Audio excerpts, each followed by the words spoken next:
I'm back with another video on my channel on chapter 1st of class 12 history, bricks, beats and bones, the Harappan civilization.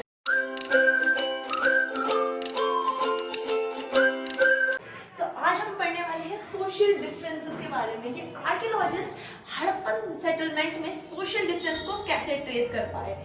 सबसे पहला तरीका है उसमें बरियर्स को study करने का। आर्कियोलॉजिस्ट ने वहाँ पे बरियर्स को स्टडी करा कि डेड बॉडीज को किस तरह से वहाँ बरी किया जाता था। अब डेड बॉडीज को जनरली वहाँ पिट्स में बरी किया जाता था, तो अब इन पिट्स को बनाने का तरीका अलग अलग था। अब कुछ पिट्स को वहाँ पे हॉलोड आउट किया जाता था, इट मीन्स उन्हें खोखला किया जाता था और उसके बाद उसके अंदर डेड बॉडीज को बरी किया जाता था। कुछ डेड बॉडीज के साथ वो लोग पोट्री या फिर ऑर्नामेंट्स को भी उसके साथ साथ दफनाते थे, क्योंकि आर्कियोलॉजिस्ट का ऐसा मानना है कि शायद हड़प्पा इन चीजों को उसके साथ इसलिए दफनाते थे क्योंकि उनका मानना था कि आफ्टर लाइफ भी कुछ होती है और आफ्टर लाइफ में डेड बॉडीज के साथ ये सारी पोट्रीज एंड ऑर्नामेंट उनके काम आने वाली है। नेक्स्ट है हमारा ज्वेलरी। कुछ जो डेड बॉडीज है, मतलब कुछ नहीं, जनरली हम बोल सकते हैं जितने भी मैन के वुमेन किसी की भी डेड बॉडी हो उनके साथ ज्वेलरी पाई गई है। कॉपर मिरर, कुछ डेड बॉडीज के साथ हमें मिले हैं कॉपर मिरर्स की, जो उनकी डेड बॉडी थी उनके साथ कॉपर मिरर को भी दफनाया जाता था। साथ ही हमें एक मैन का स्कल मिला है, एक आदमी का स्कल मिला है जिसमें कि हमें ऑर्नामेंट्स दफनाए हुए मिले हैं, जिसमें कि ऑर्नामेंट्स में आते हैं 3 शेल रिंग्स, जेस्पर एक सेमी प्रीशियस स्टोन होता है, तो वो भी उस स्कल के साथ दफनाया गया था। बीड्स और थाउजेंड्स ऑफ माइक्रो बीड्स उस स्कल के साथ दफनाई गई है।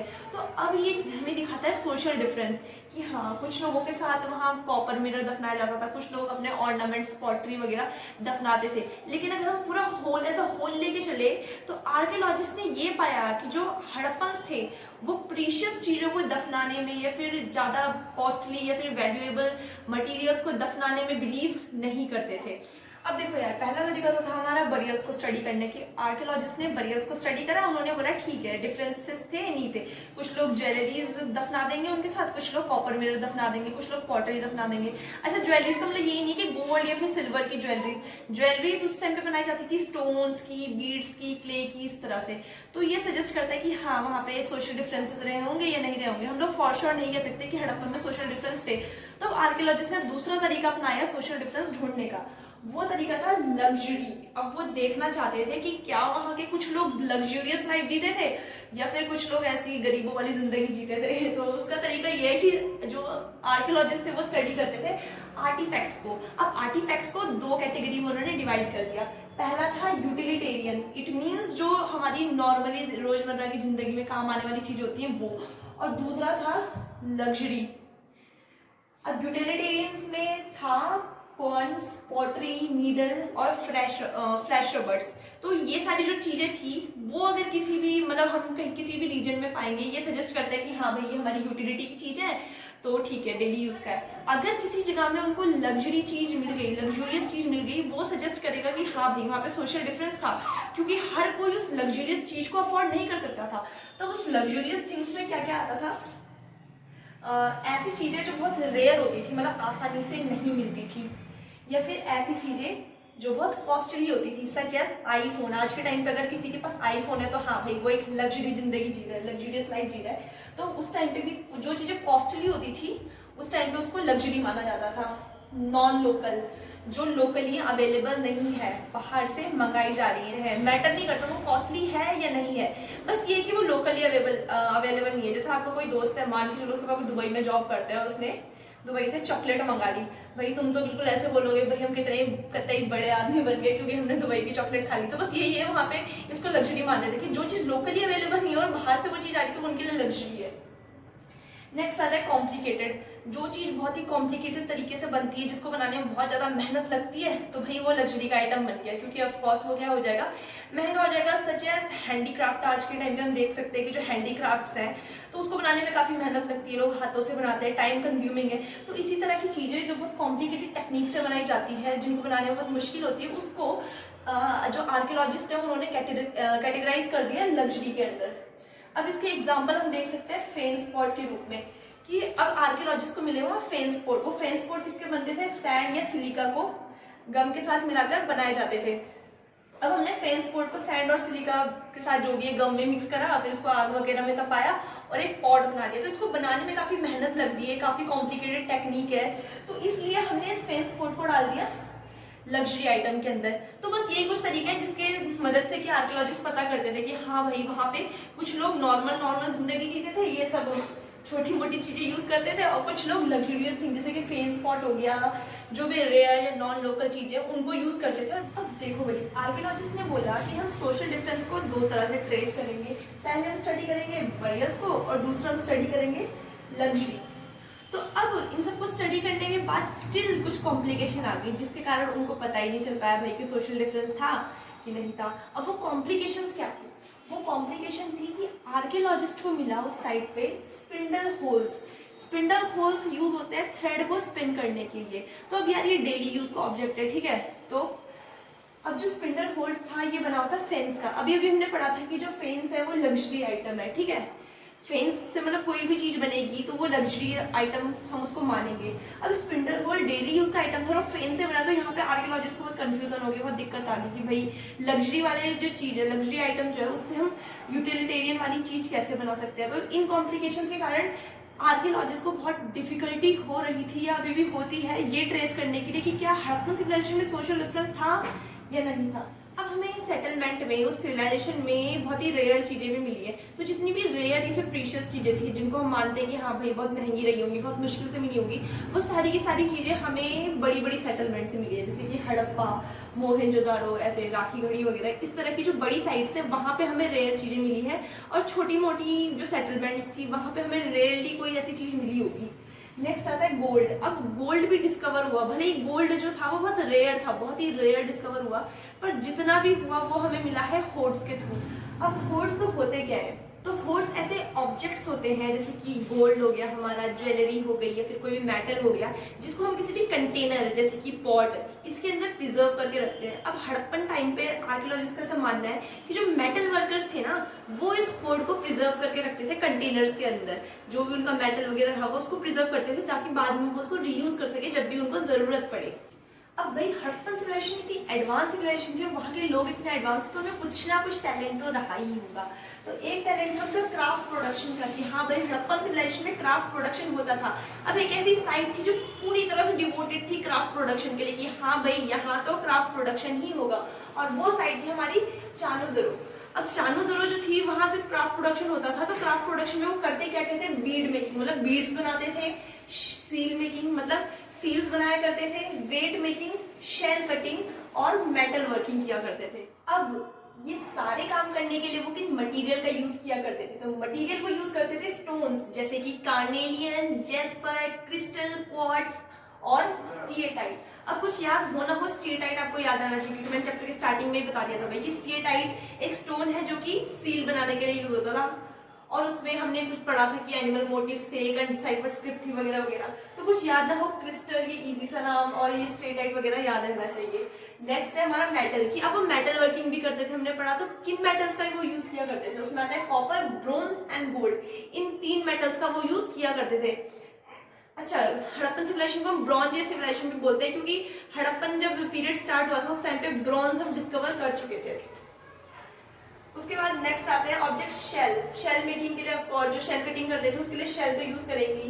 देन हम यूज करते थे फेंस और terracotta. So these were the objects these were the materials which were used to make the beads or to do all these works। अब हड़प्पन जो भी काम करते थे, बीड्स बनाते थे, शेल कटिंग करते थे, मेटल वर्किंग करते थे, तो उसमें वो उनको कुछ शेप दिया करते थे। जैसे उन्होंने बीड्स बनाई तो उसको कुछ शेप दिया, तो वो शेप होती थी disc shape, cylindrical shape, spherical shape, barrel shape और सेगमेंटल शेप। इस तरह की कुछ वो शेप्स अपनी बीड्स वगैरह को या फिर जो भी काम करते थे उसको दिया करते थे। डेकोरेशन किस तरह से करते थे? उस पर कुछ पेंटिंग्स बना देंगे, कुछ डिजाइन बना देंगे, इस तरह से वो बीड्स को या फिर कुछ भी बनाएंगे उसको डेकोरेट किया करते थे। टेक्निक्स क्या यूज होती थी? अब देखो भाई, जिस तरह का मटेरियल होगा उस तरह की टेक्निक यूज होगी। जैसे कि स्टेटाइट जो स्टोन है वो जनरली सॉफ्ट होता था तो उसके लिए इजी टेक्निक यूज होती थी। अब अगर हम आ जाए कार्नेलियन जैसे स्टोन पे, तो भाई आर्कियोलॉजिस्ट का मानना है कि येलोइश रॉ मटेरियल उस टाइम पे पाया जाता था, उसको फायर करके आग में जला के हमें कार्नेलियन मिलता था। तो भाई जो चीज इजीली हम बना सकते हैं उसमें इजी टेक्निक यूज होती है, और जिस चीज में मेहनत लगती है उसमें थोड़ी हार्ड या फिर रिजिड टेक्निक यूज की जाती थी। देन उसके बाद उसको ग्राइंड किया जाता था उस ऑब्जेक्ट्स को, देन पॉलिश किया जाता था, और फाइनली उसमें ड्रिलिंग की जाती थी और हमारी बीड बन के तैयार हो जाती थी। अब जो हमें बहुत ही स्पेशलाइज्ड ड्रिल्स मिली है वो कुछ स्पेशल सेटलमेंट्स में मिली है, जैसे कि चानूदरो, लोथल और धौलवीरा। इन एरियाज में हमें स्पेशलाइज्ड ड्रिल मिली है, और कुछ शेल ऑब्जेक्ट्स मिले हैं जैसे कि बैंगल्स, लेडर्स वगैरह। इन साइड्स में नागेश्वर और बालाकोट वाली साइड्स पे हमें ये सारे ऑब्जेक्ट्स मिले हैं, शेल ऑब्जेक्ट्स। तब आर्कियोलॉजिस्ट ने ऐसा पाया, आर्कियोलॉजिस्ट का ऐसा मानना है कि जो फिनिश प्रोडक्ट्स थे वो चानूदरो की साइड से, जो कि बहुत ही हमने बोला है कि devoted to the craft production थी, यहाँ क्राफ्ट प्रोडक्शन होता था, तो चानूदरो और लोथल जैसे जो साइट्स है यहाँ पे क्राफ्ट प्रोडक्शन वगैरह होता था, और इसके बाद इसे अर्बन सेंटर में ट्रांसपोर्ट करवा दिया जाता था, वहाँ पहुंचा दिया जाता था ताकि अर्बन सेंटर्स में सारी चीजें जाके बिक जाए। अच्छा, आर्कियोलॉजिस्ट को पता कैसे चला कि भाई हम ये सारी चीजें यूज करते थे, इस तरह की टेक्निक यूज करते थे? तो जो भी रॉ मटेरियल उन्हें मिला और वेस्ट मटेरियल उन्हें मिला वहाँ पड़ा हुआ, डिस्कार्डेड मटेरियल जो भी उन्हें मिला, उससे आर्कियोलॉजिस्ट को पता चला कि क्या क्या चीजें हम यूज किया करते थे क्राफ्ट प्रोडक्शन करने के लिए। अब नेक्स्ट आता है हमारे स्ट्रेटेजीज फॉर प्रोक्योरिंग मटेरियल, मतलब जो मटेरियल है वो उनको मिलता कहाँ से था?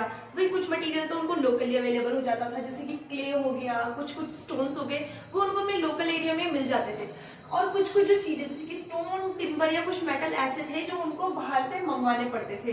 अब ट्रांसपोर्टेशन कैसे होता था इन मटेरियल्स का? मतलब हम लोकली भी हमें कहीं से मिल रहा है, फिर हम बाहर से मंगा रहे हैं, तो उसका ट्रांसपोर्टेशन होता था लैंड और रिवर रूट के थ्रू। अब जैसे कि शेल्स हो गए, हमने थोड़ी देर पहले पढ़ा कि जो शेल्स थे वो नागेश्वर और बालाकोट वाले रीजन में मिलते थे। लैपिस लजुली एक ब्लू कलर का प्रीशियस स्टोन होता है जो कि हम शोरतुगाई अफगानिस्तान वाले रीजन से मंगाया करते थे। कार्नेलियन हमने पढ़ा, तो कार्नेलियन हमें मिलता था लोथल वाले रीजन से। स्टीटाइट और जो मेटल था, स्टीटाइट हमने पढ़ा था स्टोन होता है, और जो मेटल था वो हमें मिलता था राजस्थान और गुजरात वाले रीजन से। फिर आता है हमारा कॉपर, तो भाई कॉपर हमें मिलता था खेतरी रीजन राजस्थान से। अच्छा, ये खेतरी जो रीजन है ये बहुत ही इंपॉर्टेंट है, अभी इसके बारे में आगे पढ़ेंगे। तो कॉपर हमें खेतरी रीजन राजस्थान से मिलता था।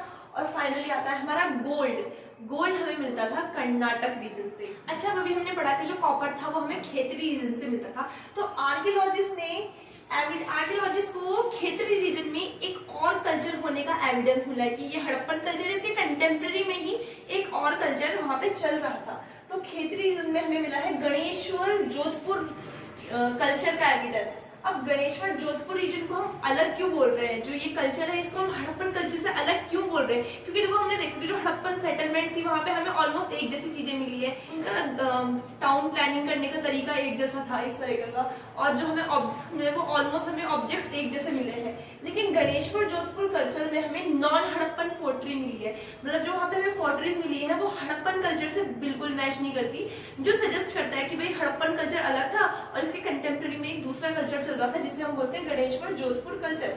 साथ ही हमें गणेश्वर जोधपुर कल्चर में अनयूजुअल वेल्थ ऑफ कॉपर मिला है, वहां पे बहुत ही ज्यादा कॉपर मिला है, जो सजेस्ट करता है कि हाँ भाई उस टाइम पे इस जगह पे बहुत ज्यादा कॉपर हुआ करता था, और ये सजेस्ट करता है कि ये लोग हड़प्पन को कॉपर सप्लाई किया करते थे।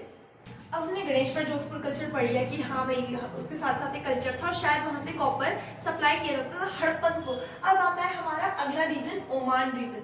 अब ओमान रीजन से भी माना जाता है कि हड़प्पन को कॉपर सप्लाई किया जाता था, क्योंकि जो हड़प्पन आर्टिफैक्ट्स थे जो कॉपर के बने रहे होंगे और जो ओमानी कॉपर है उन दोनों में हमें निकल के ट्रेसेस मिले हैं, जो सजेस्ट करता है कि हाँ भाई ओमान और हड़प्पन रीजन के बीच में ट्रेड तो होता था। अब ओमानी साइट्स में एक बहुत ही लार्ज हड़प्पन जार मिला है जिसकी की ब्लैक क्ले से कोटिंग की जाती थी। तो अब हड़प्पन जार ओमानी साइट में कैसे आया? तो वही आर्कियोलॉजिस्ट ने फिर ये समझा, उनको मतलब उन्होंने ये सजेस्ट करा कि शायद जो हड़प्पन थे वो कॉपर के बदले अपने हड़प्पन जार को ओमानी से एक्सचेंज किया करते रहे होंगे। अब भाई हमने पढ़ लिया खेतरी रीजन से ट्रेड करते थे, हमने पढ़ लिया ओमान से ट्रेड करते थे। अब आते हैं हमारे मेसोपोटामियंस। मेसोपोटामियंस ने अपने टेक्स्ट में मेंशन करा है मगध, मतलब ओमान रीजन को, Meluhha most probably Harappan region को, और दिलमुन इट मींस बहरीन वाले रीजन को। तो मेसोपोटामियन टेक्स्ट में मेलुहा के बारे में बताया गया है कि उन्होंने मेलुहा को as a land of C faders बोला है, मतलब जो लोग सी के थ्रू आते हैं, सी के थ्रू ट्रेड करते हैं, तो उन्होंने मेलुहा रीजन को बोला है कि Meluha is the land of seafarers. साथ ही हड़प्पन सील्स में बोट्स और शिप्स का डिस्क्रिप्शन देखने को मिला है जो सजेस्ट करते हैं कि हाँ भाई हड़प्पन ट्रेड करते थे और रिवर रूट के थ्रू भी शायद वो ट्रेड किया करते थे। तो उन्होंने पढ़ा कि जो हड़प्पन थे वो खेतरी रीजन वालों के साथ ट्रेड किया करते थे, ओमान रीजन के साथ ट्रेड किया करते थे, और जो मेसोपोटामियन टेक्स्ट में उनका मेंशन है वो सजेस्ट करता है कि शायद से हड़प्पन मेसोपोटामियंस के साथ भी सी रूट या फिर रिवर रूट के थ्रू ट्रेड किया करते थे। सो गाइज आई होप इस वीडियो से आपको थोड़ा बहुत तो हड़प्पन सिविलाइजेशन के बारे में समझ आया होगा। अगर आपको समझ नहीं आया तो फिर तो बात ही क्या करनी है, फिर तो छोड़ो, जाओ या तुम अभी चले जाओ। पर अगर थोड़ा भी समझ आया तो प्लीज यार वीडियो को लाइक करना, वीडियो को शेयर करना और यार चैनल को सब्सक्राइब जरूर करना। See you guys in next video, bye bye.